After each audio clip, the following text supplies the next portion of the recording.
Bu jыйындын катышуучулары өзүңүздөргө маалым болгондой бизде Чаткал районунда Борбор Азия Багбандар бирикмесинин төрагасы Абдулла Ташиевич келип отурат. Бул киши өткөн жылда келген экен. Ушу багбанчылык боюнча жүрүштөрүн жүргүзүп, баягы бак өсүрүү сырларын элге үйрөтүп, мындай алганда эми Чаткалда ушул маселе бизде жакшы колго алынбаган. Баардыгыбыздын бак алма бак өстүрүлгөн менен баягы сырларын жакшы билбейбиз да. Biz ürüne turgan bütün olgularda пайдаланып, bizde alma bayağı vegetasyon bir kısa olmanın üç bayrağı. Bunların almanın altında başka da türlü ödem yok. Bakısını bayağı kararap dağıp büyüklerlik bir şekilde koyuyorlar. Şunu ben kötürgünde de bir kömürcü çarlara sarıp gidip bu kişilerin bırakan göbeleştim. Şu bir barıkken hayratı cilimi üstüne turan bu bal üstüne öde ballar bulan yaşlı imalatken de yaşlı faydalı olan çok böyle cerrahken şu meselelerde bu şimdi özü söz pesek ama özü bayağı yine gezi aytıp düşündürüp sizlerge bu işden gerekli materiallardı alıp alganla bardığımızda ormundagı ayıl başları alıp alış gerek de ayıl başları alıp bir toplum alıp alsanızdan anan keyin telefonlarını alıp baylanış takay kızmata şakırgan uyum ekende bu Orta Azya ölçemi Kırgızistan bir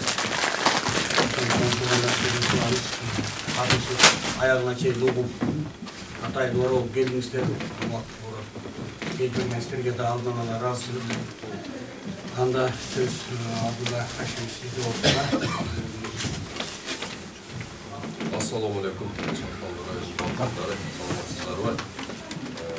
Bakım Azya Bakımlar bilimleri yılda Kırgızistan Respublikası boyunca bakımcılık seminerleri Çatkal rayonunda da ötkürüyoruz. Çatkal rayonunda da bakımcılık jasasa bolot.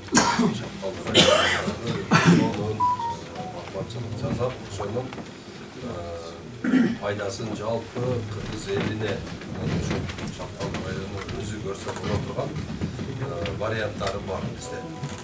Ошон үчүн баягы бул жакка биз келейин дегенде эле башка баягы уюмдун балдары Чаткалдын барып айламайбызчы деп ошондой өткөндө мен андай эч качан айтпаймын.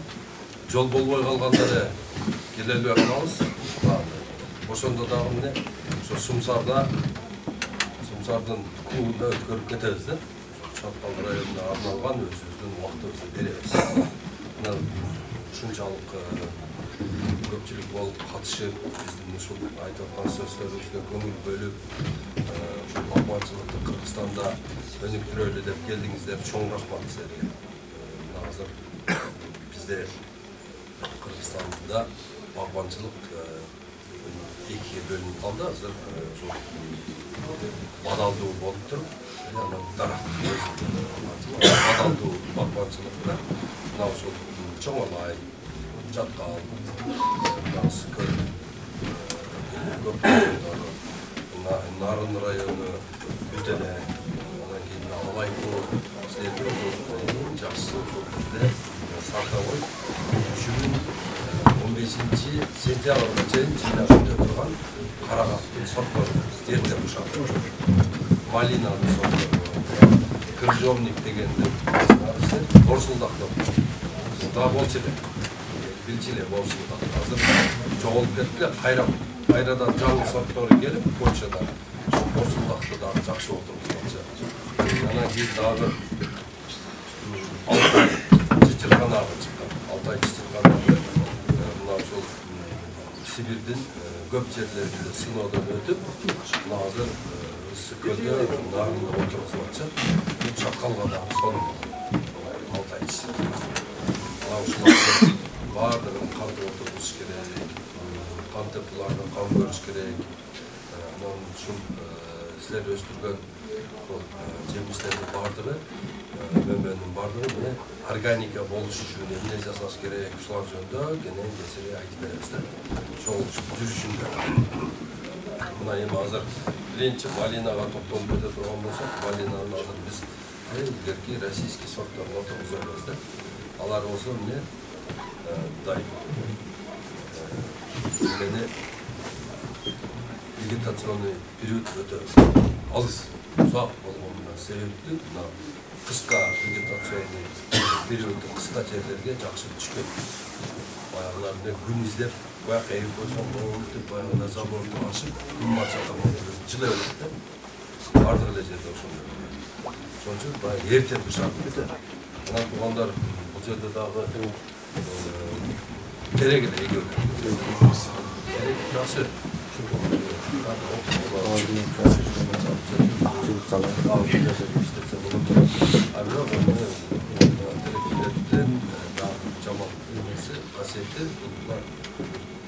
Жет чыгарат да. Сасык жет чыгарат дагы. Анан ошол огороддогу эмне болсо ошону өстүрбөйт. Ишенбесеңиздер, баягы барып, эгерде керектинен алма жакын отургузулуп калган болсо, ошого бүгүн барып көңүл бөлсөңүздөр, жанагы алма кадимкидей керек деп качат өзү. Анан керекке тийип турган жагы өскөн эмес болот да. Поврежденный болот. Керекте анан ошо зыянкеч токтойт. Эң биринчи зыянкеч керекте. Вегетация ошол жерде өнүп алып туруп, анан кийин башка өсүмдүктөр чыгып кетет. Кайра кыш келгенде ошо керекти чогот. Керектин немеси карасы жумшак болгондугу үчүн буларды кышындасы дагы ошо керекти жеп чыгып кетишет да. Ошон үчүн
Ekranda direkt öteden arkamda.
Mына тал теректерде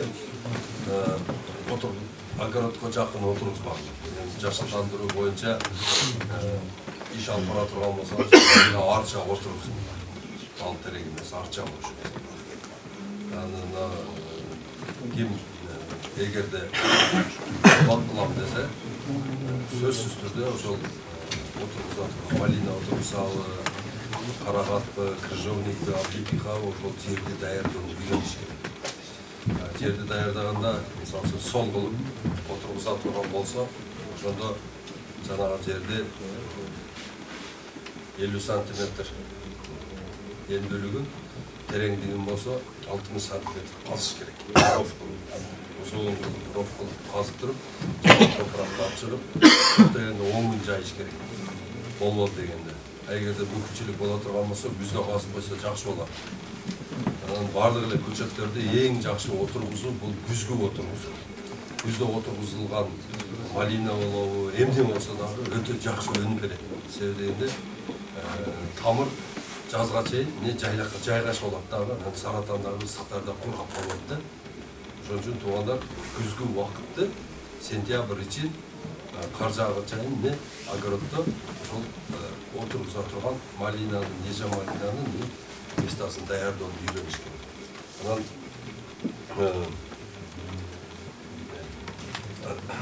ким ошол малина отургузам дей турган болсо, ошол почваны даярдаш керек. Жөнөкөй эле азыгы жок жерге отургузуп туруп, анан кийин ошол жерде биз даракты 30га 30 отургузабыз да. 30га 30. Анан тереңдигинде 30 кылабыз. Анан ошол жерге тамырды салып көрөбүз. Эгерде узунураак боло турган болсо, балта менен бир чаап туруп, жанагы жерди отургузуп салабыз дагы, ичине суу куюп коебуз. Жанагы жумшак тамыр өсүп туруп, баягы грунтту ар жакка грунттан өтүп кете албай, жанагы курап калат.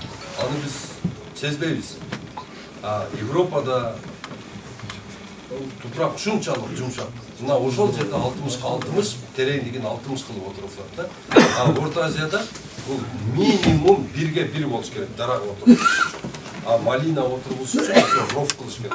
Онда мына көрдүңүз, мына дорожканын ортосунда. Ушундай чуңкурлук кылып, узун кылып казып туруп, топуракты буякка жайып, жок дегенде 10 күн тургандан кийин жана топуракка 1 к 1, бирине 1, 50ге 50 деп бар. Биогумус аралаштырып туруп, топуракты ордуна салып, ошол жерге отургузуш керек. Мына ошондо результат болот. Биз болсо монча жерди казып туруп, малина отургузуп болот. Тамыры кете албай эле, ошол тамыр ала албай эле убара болуп туруп, 2-3 жыл өткөзүп берет ошол. Эгерде биз жанагында кылып туруп, тамырдын кетишине ыңгайлуу шарт жаратып бере турган болсок, өтө бат өсөт. Түшүмдү да бат алабыз да. Ушул жер даярдоону эң биринчи эске алыш керек. Анан кийин малина, ежа малина, крыжовник, дедиги карагаттын, анан облепиханын көчөтүн тандаганда эрте вегетационный периоду кыска 100 күнүктөрдү да тандаш керек да. Чтобы мына июль, август уже болду. Бышып, түшүм терип, жыйнап кое турган. Ошондой 150 күн, 180 күндүн бул жакка чапканга болбойт. Силер эми терип турганда эле суук түшүп калат. Суук түшкөндөн кийин барып болсо, эмне күн жок, катуу болуп турат. Тере албайсың. Эч неме жарабайт. Коробойдон. Эмне үшүгүп кетет. Ошон үчүн эрте бышар тандаш керек. Эрте быша турган сортторду тандаш керек. Мисалы үчүн карагаттан тисел деген сорту өтө эрте бышат. Ушул сортко өтүшүңөр керек.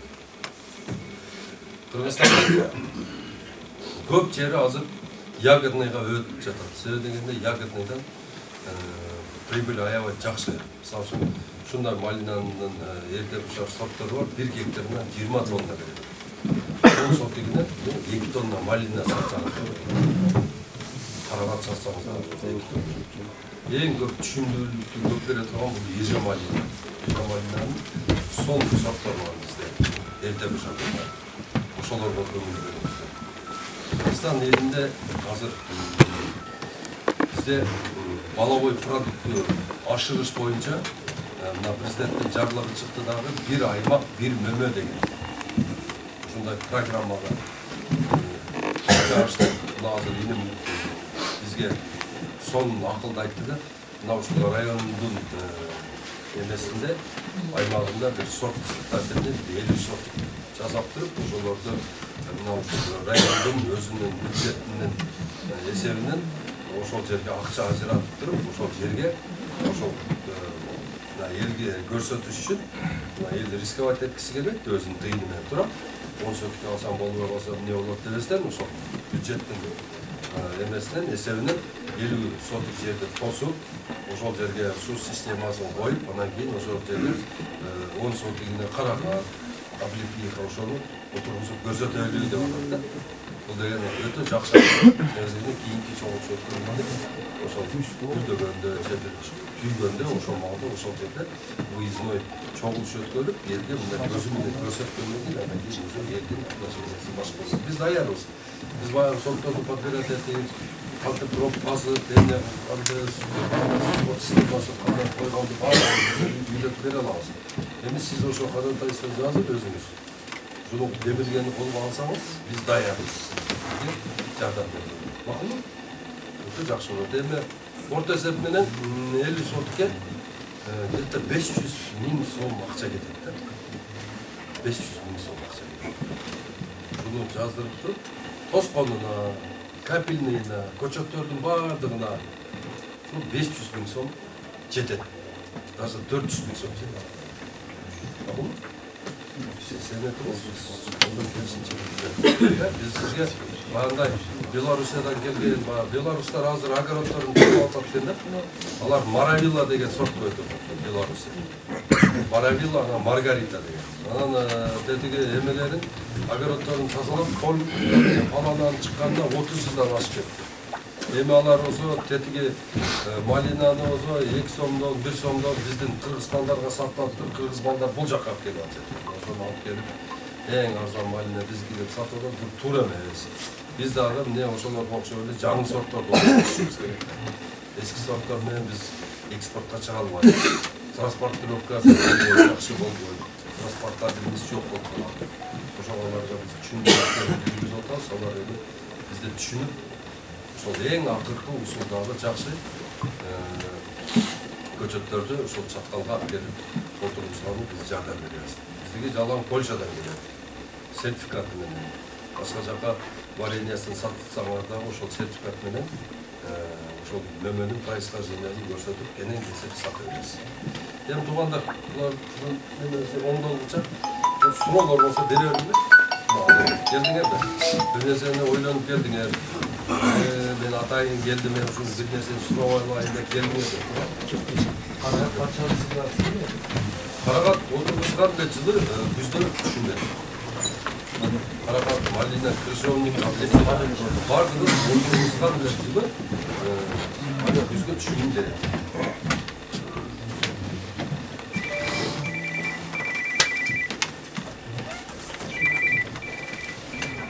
Bana soralım verelim. Ben de sıralardan mı olur? Hangi koyanın bu sortlar çırakattan mı anladınca? Boşuna kalacak şey olalım, işte soğuk bir nadı yok. Aldı da mesela Hangi koyanın, İçine zıldırıp açmıyor mu kamera? Misal üçün жарым метрден өткөндөн кийин полукарликтин тамыры тоңуп калат. Полукарликтин тамыры 1 метрге түшөт. 1 метр, анан кийин аны тоңуруп коет. Ошон үчүн нарында жумгалда эң ысык жерине отургузду эле, ошолор дагы азыр мына 3кө алдырып алыптыр. Бир ушундай холодный цикл келип калганда, ошол жылга туура келбейт да. Олар отургузганда 2 жыл жылуу болду, анан 3-жылы катуу суук болгондо тоң 1 метрден ашканда уже тоңуп калды. Сіздерде тон қанша түседі? Geldi düşüyor, genç yıllar düşüyor. Ошол үчүн жалаң эле силер ошол местный өзүңөрдүн мына Алабукадан местный алмаларды алып келип отургузгула. Эгерде алма отургузсам десеңиздер. А эгерде ошол карагат, крыжовник алар сууктан коркпойт. Аларды канча болсо отургузсаңыздар боло берет. Көбүнчө эле чычырканакка акцент койгула, чычырканак укмуш болот экен. Мен өз көзүм менен көрдүм. Аябай суук жерде өсөт экен да. Шунчалык түшүмдүүлүгү эми. Бизде мына Ошто чычырканактын ашы 400 сом, билесиздерби? Ошо кымбат да. Ошого анан бул Алтайский чычырканактын несі жакшы экен. Тикенеги жок болот экен, анан эң кичинеси ушунча болот экен. Эң кичинеси ушунча. Ama çoğun bulut gelemez. Çiçirkanak'tan bir tüy kança som turadi? Çiçirkanak'tan bir tüyü 200 som. Şerge gelişimine. Siz numarası bilen zakası kılıyorsunuz, zakası kılıyorsunuz. Hazır Çiçirkanak'tan numaranı ekranına жазса болады. Так. Так, неменің Çiçirkanak'tan номерін жазғыла. Так. 0707 Çiçirkanak'ta жазғыla. 0707 96 37 04 Azamat деген жігіт. Қайталайын. 707 96 37 04 Azamat деген жігіт. Алтайский сортту да? Алтайский, о, Алтайда.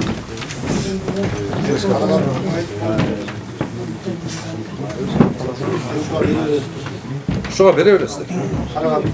Karagатты деле, Çiçirkanak'ta деле бар жоқты ушул жеткирип. Көре ала турган болсоңуздар прямо машинасы менен жөнөтүлөт. Бака иниме тайнап койсок иним акчасын чогуп туруп, силерге таратып берип туруп кетирилет. Проблемасы жок. Самый главный ушул баг отургузса эле болду. Kayerden gelet bunlar? Булар Алтайдан келет. Алтайский. Altı bizde zakaz Бишкектен келет. Aldırıvanın Жоқ, Бишкектен келет. Бишкекке келген өзү. Келип, азыр холодильниктен сатылып атат. Çiçirkanak'tan Bizden kar yetten getip, otururken o çeyin uşul жерде көктөп кетен ап келгенде бурап албайбыз ошо? Немеде холодильникте плюс 1-де турат, плюс 2-де турат. Бул даже бүтүр ойгонбой турат. Бүтүр такыр ойгонбойт да. Анан биздин көчөттөрдө 31 майга чейин Баткен облусунда отургузса болот. Мына өрөт. Мен өзүм 10 июнда отургузган бактарым азыр соны түшүнбөйт. Биз Баткенге отургузганбыз ошондо. Çiçirkanak'tan немезе биздикиндей эле бийик болобу же кандай? Мына ушу эме ушунча болот экен. Жакшы экен.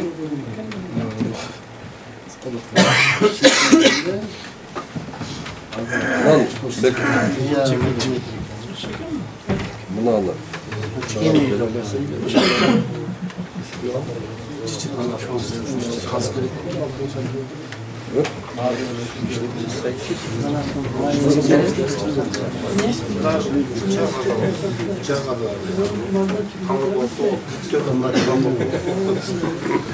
Şura verir. Ошол чычырканактарды алма катары кыйыштыруу жолу менен мындай болса өстүрсө болор бекен? Болот да эмнеге болбойт.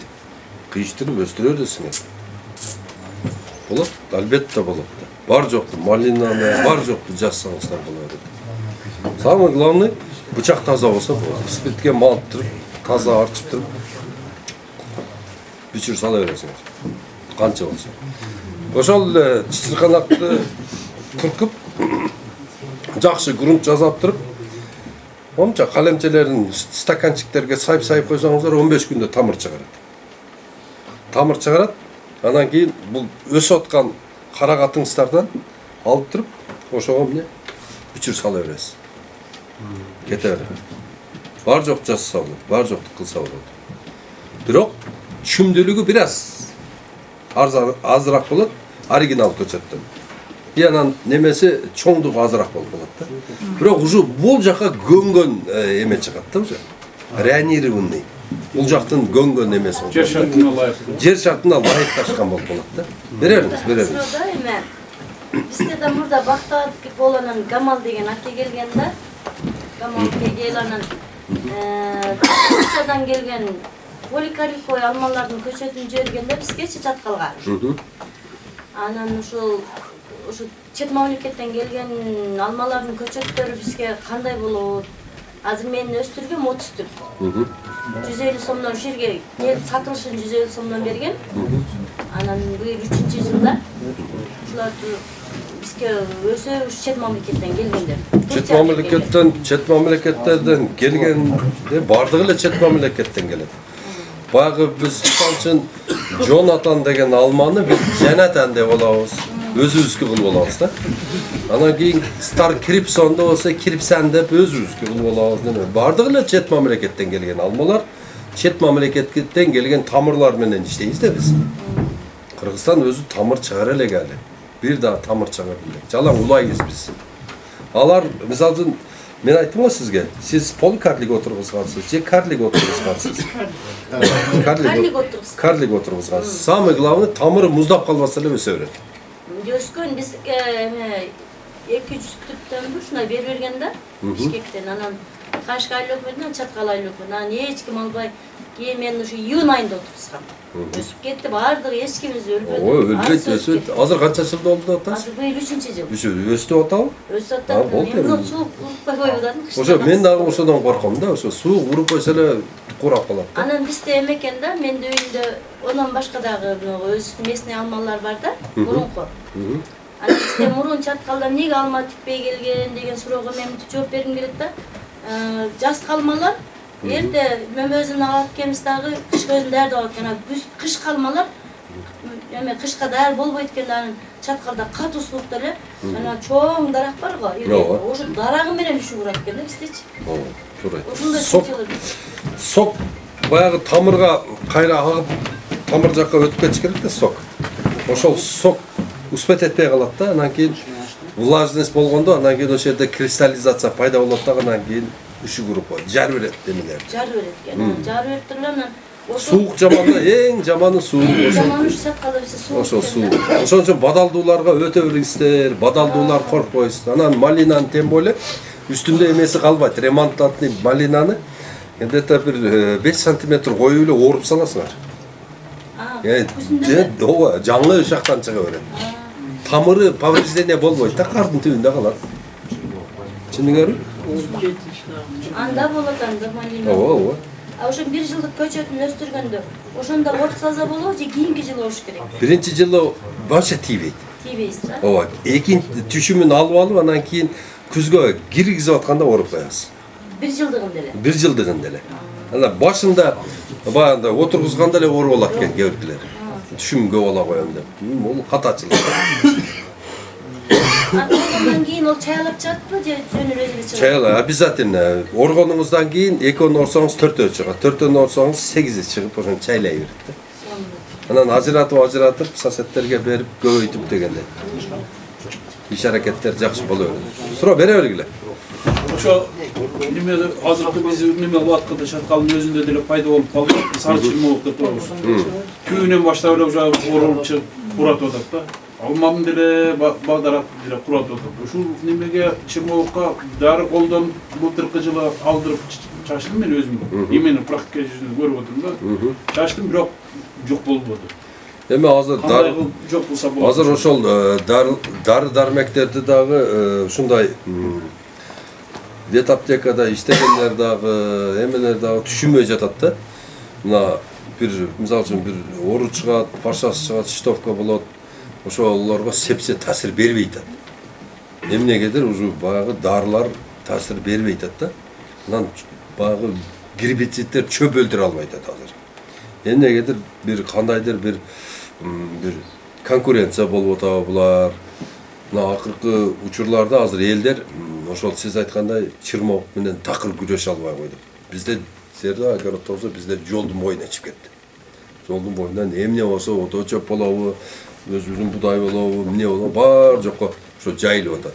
Bunun üstünden hazır bizden balдар işlep atat. Bir darısını tababız Kuda kalasa. Tap, çaçıp, çok lazım.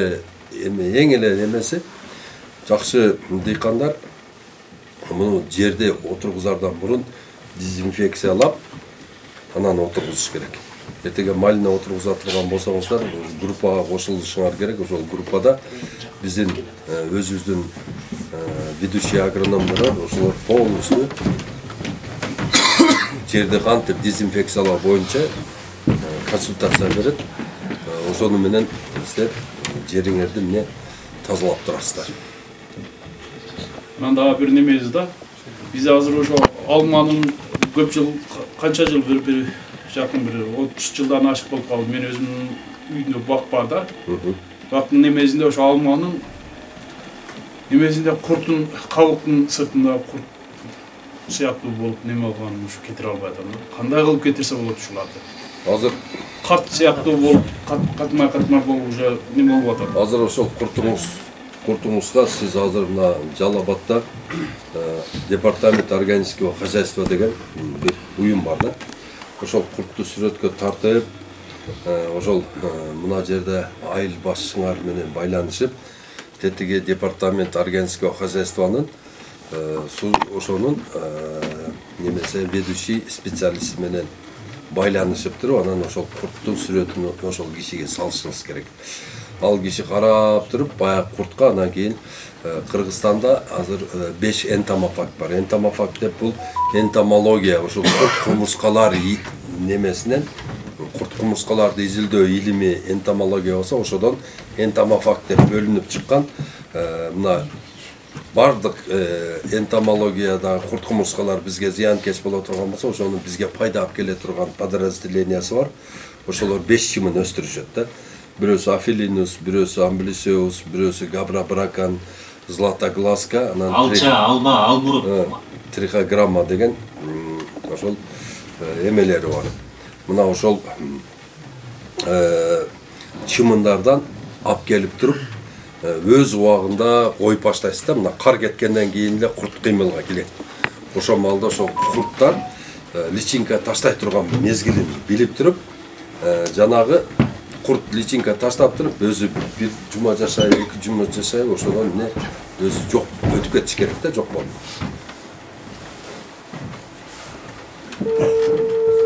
İşte tamam. Oldu uçup sallasın.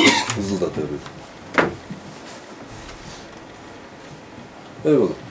Uçur. Evet, Razak. Uçur kolunu. Elge olmaydı.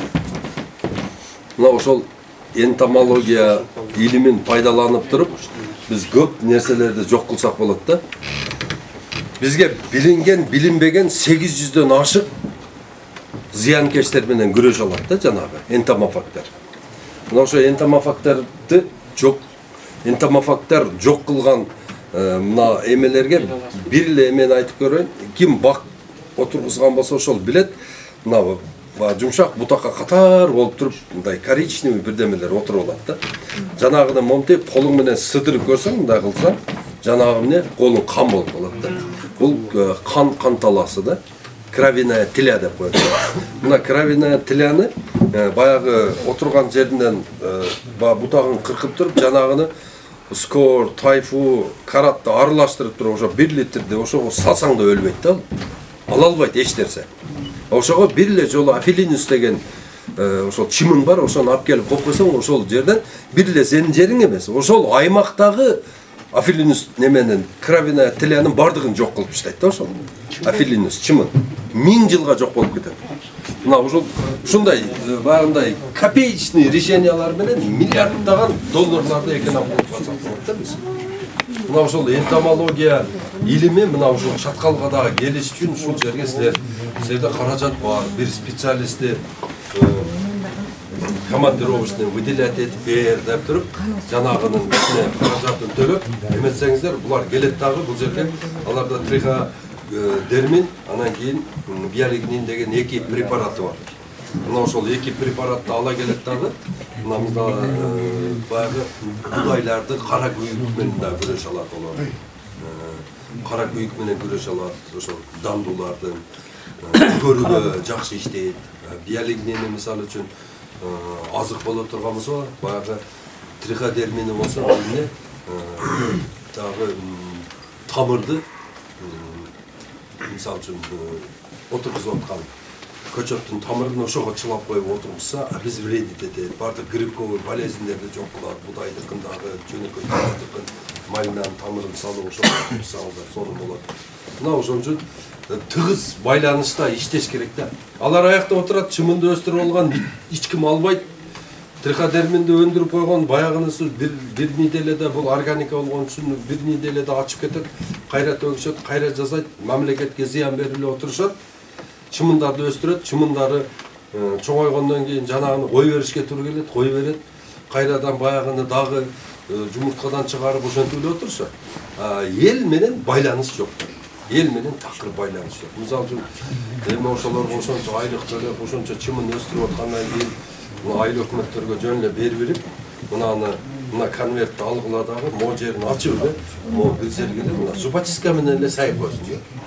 Ошол bir paket konvertte gelet, ошону төрткө жыртып туруп эле, зубочистка менен эле бакка сайып койсоң эле жанагыдан бир 3 сааттын ичинде Афилинус дагы, Амблисеус дагы, Златоглазка, Трихограмма, берки эмеси дагы, Габра-бракан дагы сразу учуп чыгат. Ыз этип учуп чыгат дагы, анан кийин издеп жөнөйт. Булар жырткыч болот да. Жырткыч болгондугу үчүн анан жанагы баа мен айткан кровяная тлянын мындай панцири бар да, катуу. Анан кийизге окшогон немени токуйт дагы, бир жылчык жок, кире албайт. Ал не дем алганы могу түбүндөгү бутактан абаны да алат, азыкты да ошодон алат да, биягы панцир. Ошону ала албайт. А бул болсо панцирди тесип кирип барат, Габра-бракан. Кирип барып туруп баягыны чыңыртып эле жерде баса калат. Же ошондон жок кылып берет да. Ошо чымы бар болсом да. Даяр турат азыр мына. Жалал абадда эле турат. Алыс эмес. Ошону бир машина менен барасыңар. Тегилердин 3 специалистин аласыңар. Анан баа чымын-пымындары менен полный келет моетиге мүкөм. Бир күнү аябай сону сабак кылып туруп, ошону үйрөтүп койсоң, элдер мына азыр бардыгы алат да карап отуруп, баары эле анан кийинде. Азыр агроаптекага барсаң, бардыгы эле, ой, мынтип эле бир неме түштү десең эле бир эле дарыны бере берет экен. Скор сеп, тайфун сеп, каратты сеп деп эле ошол. А карат, скор, тайфун үчөөнү тең уже европейский мамлекеттерде как уу катары неме. Bir агроаптекадан кармап ала турган болсо, ошол киши чоң срокко камалып кетет. Бул болсо биз болсо уулап атабыз бири-бирибизди ошол. Көп решение, биологический решение көп бизде. Анан азыр бар жобом эле ушунтип эле бактарым мынтип атат, антип атат деп эле баягы эметип атабыз го. Эми жөнөкөй эле мына баш калемпир кимде жок тура? Жөн калемпир, 1 килограмм калемпирди, 1 килограмм калемпирди 10 литрлик бакка эле, ошого 1 килограмм калемпирди муздак эле сууга салып койсун жайдын күнү.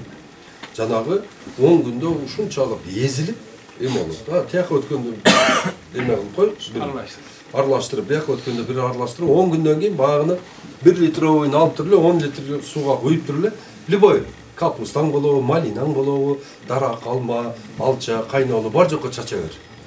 Зыянкештерин жок болот. Анан эмне көп? Эрмен көп бизде, тура? Эрменден 1 килограмм эрменди аласың дагы 10 литр сууга кайнатып туруп, ошол эрмен сермени менен коюп кой 3 суткага. 3 суткадан кийин баягыны эмне марльден өткөрүп туруп, пульверизаторуңда карат чачкан болсоң, бир шарактын көзүн карабай куюп, аябай чайкап, күнгө жайып койсоң, баягы испарение болуп чыгып кетет. Чыгып кеткенден кийин кайрадан эмени баягы 10 литр сууну куясың дагы, эрмендин жанагы сууну өзүң иче албайсың. Баягы кичине куртасаң муактар борду, бир даам болуп вообще болбой калат да, баягы коричневый суу болуп калат. Ошону чача бер анан, бар жок.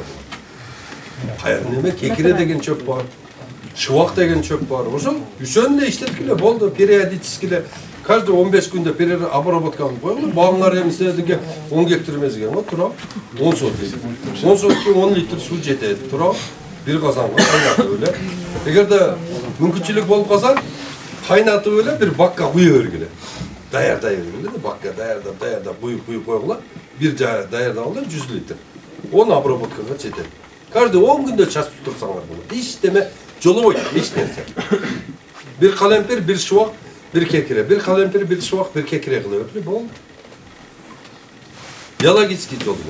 Баяғы баш бербеген құрт құмырсқаларға ошо 5 чымын. 5 чымынның басын 650 сом болады екен. 4 чымын. 5 чымын. 650 сом. Ошонун алып келиптирлер, только периодын билиш керек да. Мисалы үчүн колорадский жук чыгат го. Колорадский жук баягындай башын көрсөтүп мындай башын көрсөтпөйт. Биринчи ол немесин артын көрсөтүп туруп күнгө артын кактайт да, жумурткаларын личинка таштайт. Ошо личинкаларды мындай неме кылат. Күнгө тосуп туруп, личинкаларды дозревать этирип туруп, анан кийин ичкерге таштайт го. Анан ошол артын көрсөтүп калган малды да алып келип туруп, габра-бракынды коюп койсо, ол киргенде кошо кирип кетет экен. Только ушул курт кумурска менен личинкалар менен бизге зыянкечтер менен гана көрөсүк. Бизге тийишпейт, олар алма жебейт.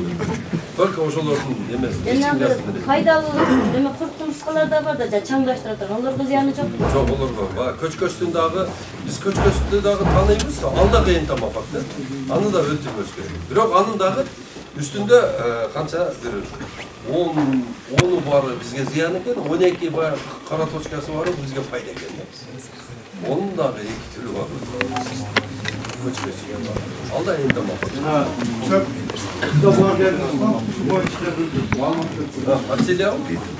Фацилия деген чөп чыккан, фацилия чөп. Ал көп чөп болуп эсептелет. Дагы 1 гектардан 25 килограмм себилет. Фацилия чөбү бул медоносный чөп болуп эсептелип 1 гектардан 400 килограмм бал бере алат да.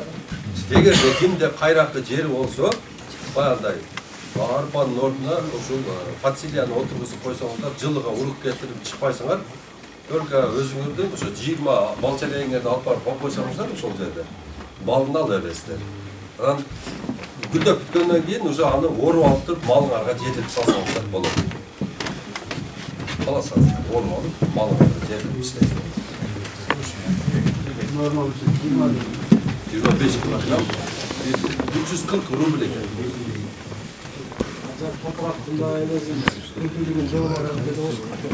О, сидират болот. Эгерде баягы жерде мына айдагандан кийин балды алып бүткөндөн кийин жанагы жерде айдатып жүрсөңүздөр сидират болот да. Келирге ошол жерге будай сатчу болсоңуздар 4 тонна будай аласыңар. Бирок эми менин жеке оюм баягы эсептеп орбош керекпи, орбой айдаш керекпи? Орбой айдайсың. Бирок эми менин жеке оюм бала эле жакшыбы дейм да. Мына 4 тонна будай канча болушу мүмкүн? 80 000 сом болобу? 100 000. Belki bal emin, 400 kilogram bal kaç son olur? 600 son bal kaldı. 240 gram. 240 gram.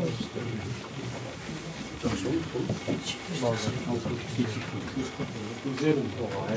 100 kilogram bal 60 bin son. 500 sonlar ne satalım ki? 50 bin, 700 bin son. Жақсы келді, онан көріпті фацилиялар түрерсің да оны. Бірақ, ең жақсы ошол. Только фацилия менен бал, сіздердің балғарды, кеше Бекболсунун үйінен жетіп балғар, ураган екен. Ондай бал жоқ, ошта. Вообще башкача екен. Ондай аромат чувствуется, да, баяғыда. Букет, целый букет. Гүлдөрдүн ар кандай разноцветие, да? Кумуш бал экен. Андай табигый балды, бул жерде чаткалдын багы деп туруп, бренд кылып туруп, баягында 330 идиштер чыккан азыр. Баклажканын катуу баклажкасы чыккан да. Мындай эметип көрсөң, немеге эле окшош да баягындай. О, стеклого эле окшош, бирок сынбай. Ошондой идиштер чыккан, анан кийин самокрутка. Этикетканы любой эле типографияга, цветной типографияга глянцевый заказ берип, чаткал балы деп туруп, 330 грамм, ошодан самокрутчиден бал иштесе болбойт. Балды жакшы бышырып туруп, баягында. Анан оозун жапкандан кийин кессеңиздер, ал ачыбайт да. Куюп туруп эле магазиндердин бардыгына таратып эле, Кыргызстан боюнча силердин балыңар бренд чаткалдын балы бардыгы алат. Фацилиянын балы көп болгондо объем чыгарып туруп нормальный сатсаңыз дейт. Жанагы эле мына Ысыкөлдүн карагатынын вареньясы 1 литрлик вареньясы Ташкентте 1000 сом. Башкасын айтпай эле коеюн. Нокаттын алмасы, нокаттын биздин нокатыбыздын алмасы койлук алай деген базарда 1 килограммы 200 сом экен. Элестеткөнбү? Кандай кымбат да? Ошон үчүн туугандар органика тамак эч качан неме болбойт. Анан кийин мына Чаткалдын акими болгонумда мен эң биринчиден ошол карап туруп, мына ошол эмелерден мына бюджетте акча аябай көп эмеспи? Мына силерге баардыгыңыздарга баягы жайлоого чыга турган жерлериңерге мындай ушундай навес салдырып берет элем. Анча бийик эмес. Четтерин мындай штора менен эме кыла турган кылып, анан кийин астын болсо мындай бир ушундай материалдар бар. Жеңил жыйнап койсо болот да. Ошондой менен кылып туруп, анан кровать алып келип берет элем. Дете бир ар бириңерге жок дегенде бир 200дөн кровать алып келип берет элем. Мына ошол навестин түбүнө катар кылып туруп жаткызып туруп, анан кийин Ташкентте ат жол бар го. Ошону бир аз сүрдүрүп туруп, ошол жакта машина жүргүзө турган, прямо Ташкенттен келип, Ташкентте ушунчалык ысык болот да, давлениясы бар адамдар көп эткен шамал издеп калат да. Келип, могу жерге ушундай бизнести көп мамлекеттер жасайт, жөн эле уктап кеткенине акча аласың да. Келет, сен навесиңде 200 киши жасайт, өзүнүн тамак ашы менен келет, сен только койка место предоставлять этесиң, ошо постелин алмаштырып берип турасың, болду. Күнүнө ошого сага күнүнө 10 евро акча, 10 доллар акча төлөп турат. Элестеткенде ошондой бул жерде Ташкенттин бардыгын уктап турган место бар. Бар, жок жер. Анан биосфера кылып туруп эле чаткалдын жол чаткалга мындай киргенде эле биосфера деп туруп эле 10 доллардан акча төлөй турган кылып койсо, бюджетке да акча чөбөрмөк да. Ошол бюджеттин эсебинен, мисалы үчүн Ташкенттен 1 миллион киши келип уктап кеттиби, ошо 10 миллион да, 10 миллион менен 10 километр жол жасалмак да. 10 жылда эме жолуңар Алабукага жетип калмак да. Ушуну уюштуруш керек. Бул бизнести силер кылбасаңар, эртеге башка бирөө жасап иштейт да. Алмарында жоңго. Аны ошонун дарагындай быдыр-быдыр болканда, Алабукка барсак, алма дарактар тегисте бул эмне оорубу же курт барбы? Курт бар ал жерде. Неме дарагы мындай тегиз эмес да? Тегиз эмес, бар. Быдыр-быдыр. Ошол эме көтөрүлүп калган. Эме болгондо мына тетиги ствол мына столдой гладкий болот. Ушуна гладкий эмес да? Гладкий эмес, бул жерде курт бар да. Алманын дарагында. Курт бар. Ошон үчүн баягы курт эмени кара менен неменин өзөктүн өсүп аткан неменин ортосунда жей берет да баягы. Мисалы үчүн мынабы дарак болсо, могу тышын эшек качып коет го, эчки качып кое турган болсо болду, ал дарак өспөй калат. Баягы азыкты бул баягы бетиндеги эмеден алат да, баягы кабыктан алат. Азык ошол жак менен кетет да. Жанагы кабыкты жеген сайын, жана кабык ооруп туруп, баягы жерде көтөрүлүп, уже болду, ал өлдү деген да. Курт жеп өлтүрүп коет. Ошон үчүн сиз дарылашыңыз керек да. Мына азыр кар жатат, баардыгыңыздар азыр үйгө баргыла дагы бир 2% темир купороз менен үйдө эмне болсо бар жоң жууп таштагыла. 2% купороз. 10 литр сууга 200 грамм темир купорозду саласыз дагы, ушун менен жууп салыңыз. Полный жууп таштагыла. Не болсо. Анын аркасынан де 1,5 айдан кийин анан кийин медный купороз бар.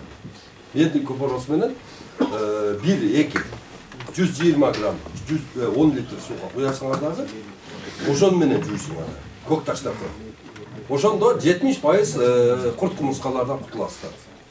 Түшүндүңүзбү? Ошондой кылыңыз. Азыр бүгүн эмеде азыр кеч калдыңар. Бир ай кеч калдыңар. Алмаларды карайм да, тегисинандай кылат. Бизде алмалар бүт көтөрүлүп калган, быдыр-быдыр болуп. Польшада алманы 38 жолу дарылайт да. Biz Kırgızistan'da bir de yol darlamayız, düşüm olalıyız deyildi. 38 yol darlaydı. Anan oşon üçün almaların biroq bizdikine kursu jetpeydi. Sululuğu boluşu mümkün, biroq bizdikine emes jetpeydi. Жана органический кылып даярлаганы аракет кылыңыздар. Анан дагы бир суроо эме, өзбек туугандар алманын сыртына жанагы кирдин суун төгүшүп дарылайт экен, ушул туура эмеспи? Алманы сизде эле кир самы бар го. Ошону 10 литр сууга 1 кир самынды эметип туруп, көбүртүп туруп, щелочь болуп калат да. Щелочта тиляк коркот. Тиляк бар го, шире. Ошого сепсеңиз боло берет. Анан эң жакшысы ошол лок деген чыкты го бизде. Органикалык лок. Локтон эле 10 литр сууга 100 грамм куюп туруп ошо менен чачып салсаңыз. Тиги үстүндөгү майда бутактарына чейин чачып. Жоонур эт арагы. Жоонуна дагы бар жогуна чачасыз. Шире ошонун үстүнө чыгат да. Анан шире кумурска менен тандемде иштейт да. Кумурска ширени күзүндөсү көтөрүп, тиляны көтөрүп үйүнө алып кетет. Анан жаз чыгары менен баягы жалбырак эки кулак болуп чыга баштаганда кумурска чыгат дагы эң жумшак жалбыракка коет. Анан шире баягы жерде иштейт. Баягыны кырып жалбырактын немесин, ширесин соруп, анан өзү мындай болуп дөңкөйүп неме болот. Семиргенде анан кийин кумурска билет примерно канча күндө толот деген. Анан чыгып барып туруп, анан тетигинден артында мындай мойлочолор болот, усиктери болот. Келип туруп кумурска ошону кытыклаганда тетиги 1 граммга жакын суу чыгарып берет. Ширин. Анан тетигинен кумурска ичет да ашканын көтөрүп кетет. Ошондой кылып кумурска жайы менен ошо эки катташып, анан кышында кайра көтөрүп алып кетет баягы. Биз баягы жайлоого неме балчелек апаргандай эле да. Ошондой эле да. Ошон үчүн кумурска тетиге эко контакт болбош үчүн бир эски балдардын кийими болобу, бир жемпир болобу, ошону мындай оройсуз дагы жанагы. Анан кийин мондай 200 граммдык неме баягы эмелер барбы, неме гүл чачкычтар. Ошого судан куясыз дагы, анан ошого, по-моему, бир 20 грамм неме борный кислота куясыз. Кислота куюп, нормасын немеден карап алыңыздар. Интернеттен эле куюп туруп, анан баягы чачып чыгасыз. Айландырып чачып, баягы кийимге чачып койсоңуз, кумурска келип баягыдан өтө албай, анан кийин тилясы оякта, тынчы, буякта. Ошо интернетте жүрөт да жана скотч байлап койсо да турабы? Ооба. Кийим жакшы. Метник купорос менен бирге жол дарылаш керекпи? Ооба, метник купорос менен бирге жол дарылаш. Интервал 2 ай болуш керек да. 2 ай болуш. Кайры өкмөтүнүн башчысы. Рахмат. Азыр көп учурда чогулуштарды айтып келатам да мен дагы. Азыр кээде кызыгып көрөбүз, көп алыс кетпей эле алабка менен аксын эле алалы. Көбүндө эле королордун сыртындагы эле өздөрүнө тиешелүү эмес эле тиги айыл өкмөттүн арыгы менен өзүнүн тиги корозунун ортосунда эле кайнал эгип ошол жерден бир топ пайда таап атат да. Аксыга барганда алак убагында байкоо жүргүзсөңүздөр. Анан Канышкаядагы өзүбүздүн үйдөгү эле 2-3 түп кайналыбыз бир үйдүн кышы менен иче турган согун берип атат да. Согун берип атат. Анан азыр бул киши айтпадыбы биздин аселди, өзүбүздүн тилде айта берели аселди. Мынакей мен чакмак суу жактарды билбейм, Канышкадан ылдый көстөтүп коюп, азыркы чөптү эгип, малда жей берет, муну да ала берет. Азыр айыл өкмөт баштабадыкпы? Мынакей азыр 200 жашик турат, быйыл дагы 200 жашик алып, ошонун 100 жашигин жайыттын алдында уюштурсакпы деген тилекте отурмун мен азыр. Анан биздин өзүбүздө турат да. Акчанын бардыгы өзүбүздө турат. Мисалы үчүн Өзбекстанда 1 гектар кайналыдан биздин акчага 1 миллион сом акча табат экен да. 1 миллион сом акча табат. Анан картошканы айтып атабыз, чайбызды айтып атабыз. Ушулардын бардыгын эл өзүбүз акчанын бардыгын алабка менен аксыга апарып берип атабыз да. Мен ушундай түшүнөм. Кантип апарып берип атабыз? Кээде мен ушу магазинди иштеткендерге кээде какшыктап болом, сабыз алып келбей эле калгыла, чаткалыкка сабыз жеген жарашпайт деп коем да. 1,5 katı tiyip kalat da. Bırak şu 3 kaşık nemeni saviz urup жакшынакай kılıp jerin taптap. Egip koymayız da. Egip koymayız.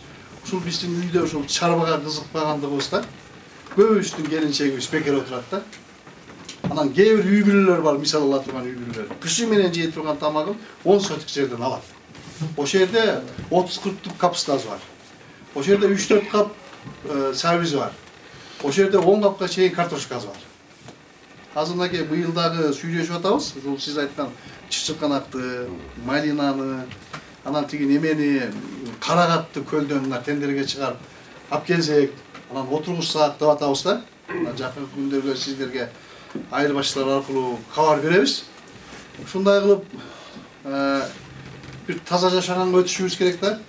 Анан эми мунун нар жагын өтө турган болсок, физиологиясын өтө турган болсок, эми кээ бирлер мени туура эмес түшүнүп калышы мүмкүн.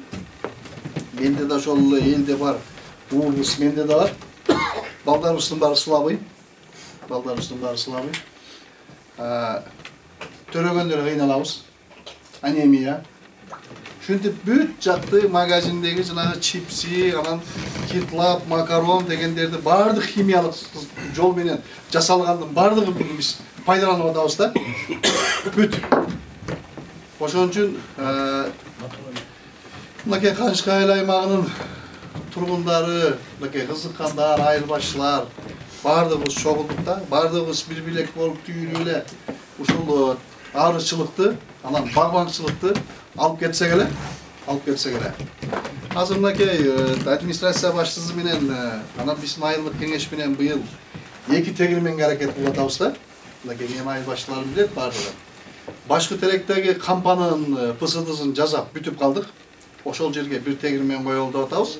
Азыр Белоруссия менен сүйлөшүп атабыз. Бул тажрыйба бизде жок. Азыр ошол жак менен сүйлөшүп атабыз. Кантип алып келебиз тегирменди? Күнүнө 5 тонна будай ун чыгара турган тегирмен. Кандай кылып алып келебиз? Орнотушубуз керек. Азыр тиги ПСДыбыз бүтө электе анын бийиктиги канча болот? Канча немеде айланып түшөт? Ушуларды тактап атат да балдар. Анан будайды эккенге өтүшүбүз керек. Жер болсо көп, Кудайга шүгүр жер. Анан каналдарды чыгара ал деген аракеттер бар. Анан Канышкайга дагы бир ушундай тегирмен коелу деп атабыз. Азыр жерди изилдеп көрсөк 30 гектар алгандар бар. Эспарсе бардыгы. Ошол 30 гектардын бардыгынын чөбүн малы жебейт. Сатабыз башка жака. Ошон үчүн мен сиздердин баарыңыздарды чакырып келет элем. Ушул өзүбүздөн ушулардын баардыгы чыгыш керек да. Азыр мисалы үчүн кээде мынакей Токтогулдан будай күткөндөрүңүздөр бар, жолдон ала кетесиздер асалын. Анан кээде биздин чаткалдын асалы менен Токтогулдун коюп Токтогулдардын өзүнө жеп көр десең, мындай жер жок деп айтат да. Эми биздин асалдар башкача, абдан башкача. Мисалы үчүн Айгыржалда абдан жакшы болот. Жаңазада жакшы болот. Курулушта жакшы болот. Атташта андан да жакшы болот.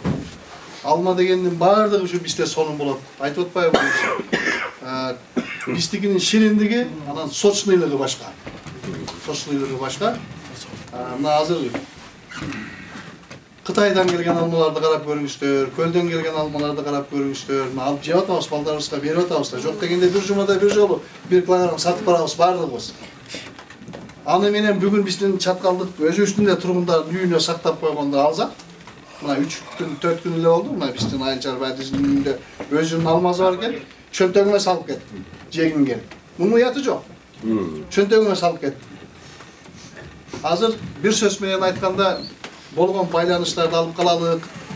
Анан биз да аракет кылалык айыл чарба департаменти менен биргеликте карагаттарды ыйлап келелик. Анан ушинтип аракет кылып көрүшүбүз керек да. Менин жанагы бир сөзүмү дайым эсте айтышыңыздар керек уруп тургандарга. Биз акчабыздын баардыгын ала бука менен акчага таштап атабыз дегендин нар жагында бир талай нерсе жатыр. Малга келип токтололу. Мен кээде дайым чогулушта айтып келатам. Союз деген жигитибиз бар. Аким экөөбүз барсак 28 буканы байлап коюп туруп, 5 букадан тер чыгып туруп, ол одондары семирбейт. Ошол жерде бир 2 тоннага жакын эт турат. Эт. 2 tonnaga жакын ет туруп атат ошол жерде. Анан күзүндө козулардын кичинекейинде бүт айдап атабыз. Алабукага берип атабыз. Мына жакында сатып алабыз. Аны Гүлжамал жеңеден сатып алабыз. Аны Тыныштан сатып алабыз кайра. Өзүбүз. Ошолор кайра бизге сатат. Азыр Алабука, Аксыга, Нокендин кээ бир үйлөрүнө кээде бир кызыгып барып калганда баш баксаңыз, ошол бир 5 сотик жерде 56 козу багылып атат. Эми бизде жер көп сарай кенен. Жаштар абдан аракет кылышыбыз керек да. Абдан аракет кылышыбыз керек. Азыр жакыр жок. Азыр жалкоо бар. Жалкоо бар. Мисалы үчүн өткөндө кээде кызыгып сурап коем, наманганда бир катташкандар бар. Андижандагы колбасный цех биздин нокотту, биздин неме кызыл немени лояны. 180 сомдон биздин акчага алып атат да. Ошол колбасага кошулат да. Биздин чаткалдын башынан кел, азыр сиз айтып аткан айрым жумуштарды биз айыл өкмөтү, айыл чарба департаментине жасап берип койсок болот экен. Чымын, пымын дегендерди алып келип коюп, коюш булардын баардыгын колго алалык. Анан эми азыр чаткалдан жол жүрөбүз. Жолуңуз шылыр болсун, аман эсен жетип алыңыз. Çok rahmat. Munda düşündüğümüz aябай tereң, ayçar boyunca, anan keyin regiondu өнүктүрүү боюнча мындай планыңыз бар экен да. Кудай разы болсун сизге. Мына келиңиз аксак. Дагы бир кошумча айтпай турган дагы бир сөз. Туугандар, мына баягы өндүргөн продукция эч качан зыян болбойт. Себебинде бул экологический чистый продукция дайым акча болот. Муну мисалы үчүн балдын мындай сактоо мезгили мына фараондун гробницасын казган экен, ошол жерден бал чыгыптыр да. Баягы порошок болуп калды. Жанагы анан кийин суу куйган экен, кайра бал болуптур да. Бул 1000 жылдап тура бере турган эме да. Түшүнүңөрбү? Айныбайт, эч нерсе болбойт. Ошон үчүн балга өткүлө сиз өтө туура айттыңыз. Балчылык бул мына региондун бир флагманы да. Сиз айткендей бал эч жерде жок. Биздин бал Кыргызстандын балды Японияда дагы, Дубайда дагы биринчи орундарда алып атат да биздин балдар. Балчылыкка, арычылыкка, анан кийин ким баласын арычылыкка окутам десе, дагы ошо Кубанский университетке бюджетный основада дагы окутуп бере алабыз. Кубанский, Краснодарский крайга баланын şu жол киресин эле төлөп салып бересиң, анан кийин самолет арзан экен. 9000 рубль экен. Прямо Краснодарский крайдын өзүнө учуп барат экен бала. Окуп, ошол жерде өзүңөр да барып айланып келсеңиз болот. Анан тым байла бул жактан Чаткал, Аксы, Алабука бардыгы эле жылкычылар, жылкы ошол жактан тасылат да Краснодарский крайда. Барса эле жөн эле Алабука анан Чаткалда жүргөндөгүдөй эле болуп калат бала. Балам экем келип кетти кече анан тигил бул өзөндө эле.